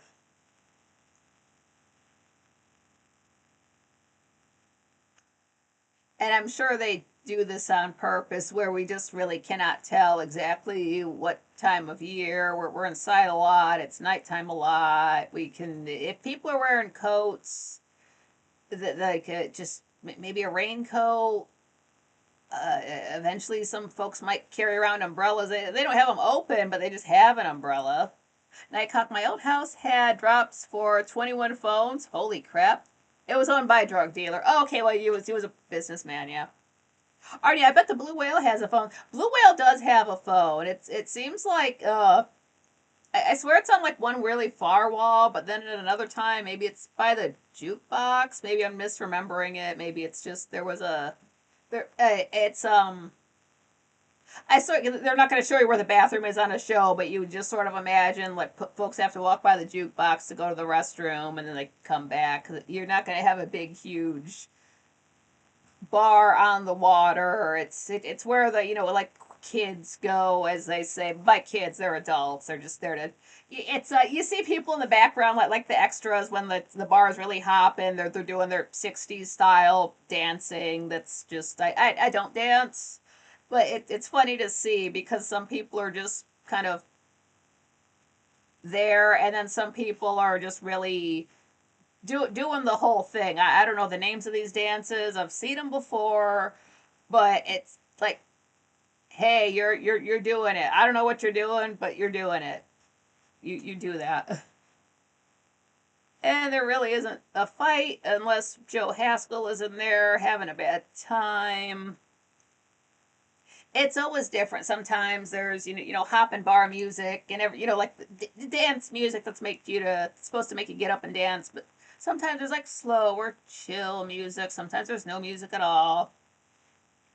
And always a bartender back there. He doesn't always have lines. I think they call him Andy. He's usually just like in the background. You don't even notice him. He's just there to be there. So he's not trying to like get the camera to pay attention to him. He's doing a really good job as a background actor. And like, again, sometimes he has lines. He's usually just you see like the back of his shoulder, like reaching a drink, and then he steps out of the shots and stuff. Like, somebody has to bring the drinks out to people. But he must be fine with Joe and folks fighting in there. But what are you gonna do when you call the cops? It's a small town.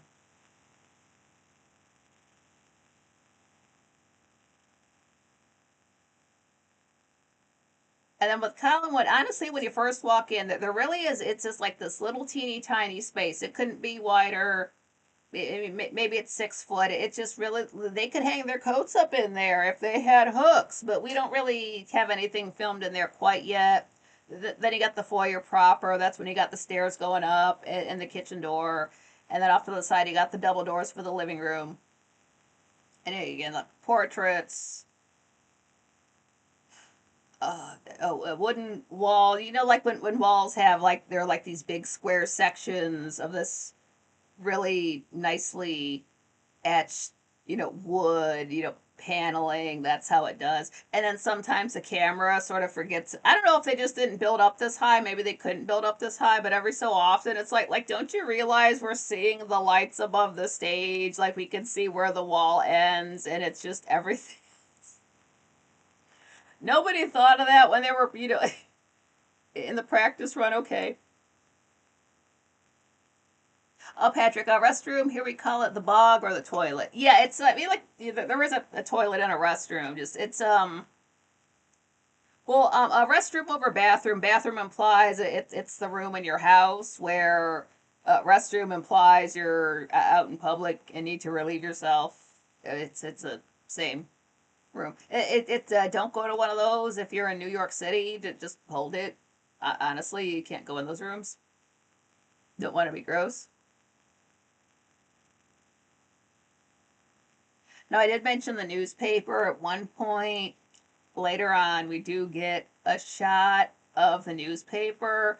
You can tell it's not printed on newspaper. It is way too shiny. But we can see a date. So it's like, hell yeah, I was too quick to write that down.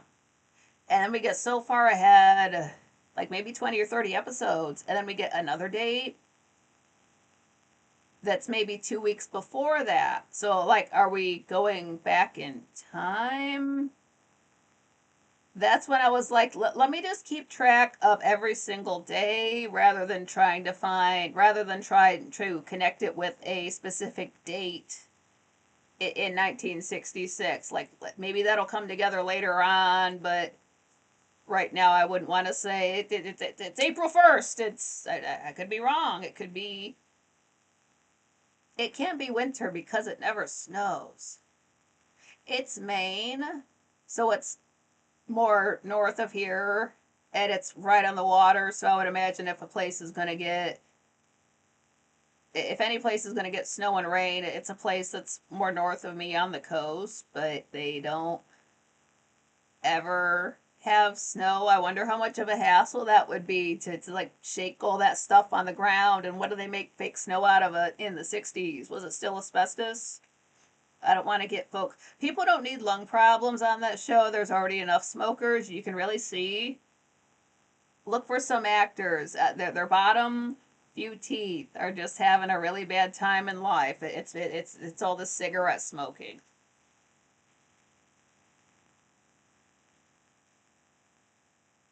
Or yeah, there are no seasons in Dark Shadows as far as I can tell. Like at one point somebody mentions going to like starting, like maybe they're a teacher or a professor, so they're talking about starting up classes in the fall. Okay, so does that mean it's summer now? Does that mean it's early fall? But it's something. And then like sometimes it rains a lot, but again, we're on the coast. That might not. Maybe it rains all the time there. Maybe it's like in Minecraft, and it rains once every 2.5 days. Or yeah, they put on a coat to go out and then hang out outside in the sleeveless dresses. They do. I'm going out. I'm going out. I've got my coat. I've got my purse. I've got my scarf, and then they go outside and like they're on a date or something. It's like sleeveless dress. Not too low cut, but just like maybe a little bit more open top. No scarf, no purse. They are a little bit weird. Or like David's always running outside and he's got this ugly coat on. And is it really that cold out? I mean, oh, I forgot it's Monday. Yeah, so I really do have to end this at 9. I check out another show that starts at 9. But yeah, we got about I don't know why my phone says it's 5 minutes till, and this says it's 20:54. But just get on the atomic clock, man. But yeah, this was like what, 4 or 5 episodes. It was a few. Won't be doing this tomorrow. We'll be at Quite Frankly for a couple of days, and then I will be live at 7 p.m. on the 4th. I'll be live at 5 p.m. on the 5th, and then my regular time at 7 on the 6th. Probably doing some more Dark Shadows. It's to be honest, it's just with all the bad stuff going on, I've already got this stuff done up. This is what I wanted to do with the channel anyway, so I'm glad I get to be on it. I'm glad you guys want to hear about it. Getting a little bit better at my storytelling. If you want to watch it for yourself, link is in the description for the channel and for the show. It is on Tubi for free. Well, you know, free after you paid for your internet and bought your phone and all that. But you can watch it on. They've got it for things like at PlayStation and things. But like I've got it on my phone. I can watch it on my TV. I can watch it on my laptop. Oh, Patrick, yeah, great show, Nikki. Everyone in chat, take care. Yeah, you too.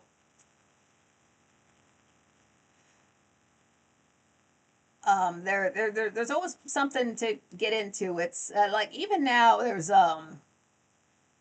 it's like one storyline's going on, that then they hint at another one, but then this other one takes over. The first one starts happening, and then a new character comes on, and then just so it's always it's never just one storyline happening. There's always like at least two. And then again, when we get more into like the 200 episodes, it really does feel more like these episodes sort of feel like there isn't enough going on or there isn't much going on. But then, you know, we get into like episode 210 and it feels almost like there's two shows going on where we've got like one set of characters doing this and then another newer set of characters doing something else. And then there's like too much going on. It's so exciting. Night Cox said, thanks, Nikki. I'm going to make an effort to start from the beginning. Yeah, have fun. Oh, Beachy, I'm glad you made it. It is fun. Again, it's a soap opera that they go by fast. It might seem like a slow start, but it's you have to meet the people. So we're still meeting folks around town and getting used to the town and how people interact with each other because we don't exactly have all of the actors in place that we need to get used to. I need to start mentioning that if an actor is going to be changed later on, I'll bring up their other character's actor now. So that's something I'll have to mention for next time, which will be on Thursday.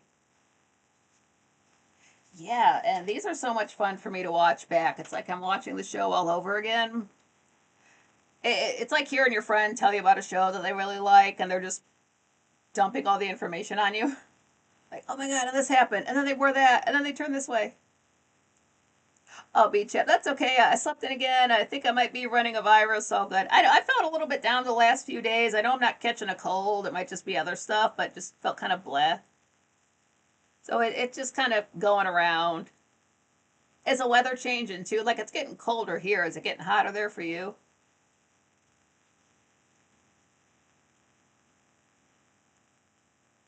That's all right. So yeah, you guys are awesome. Smash the like button if you haven't already. It helps out the channel. And thanks for being subscribed. If you are subscribed, that helps out as well. Super chats are always open. Those goes directly to myself.